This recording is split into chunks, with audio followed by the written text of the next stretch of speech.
Հա, ինչո մի տիկին կար, որի մեղուները անարգել անցնում դառնում են Ախուրյանի վրայով, մի երջանկահիշատակ տիկին, այ հողը ձեր գլխին, ձեր մտածելակերպի գլխին, եթե դուք ձեզ նմանները մտածեն հայրենիքի մասին, հայրենիքն էլ այսպիսի վիճակում կհայտնվի, որտեղ դուք եղաք Նիկոլի ընտրած զանգվածը, դուք պահեցիք Նիկոլին,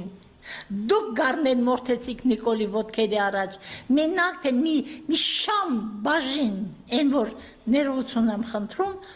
փողոցի բար պիտի ասեմ, թուլափայ, հա, այդպես են ասում, ներողություն եմ խնդրում 1000 անգամ, գցեն ձեր դեմ ու դուք երջանիկ կզգաք դրանով, ինչ անենք հայրենիքը չկա, մեկ անգամ անցեք այդ Ախուրյանը, մեկ անգամ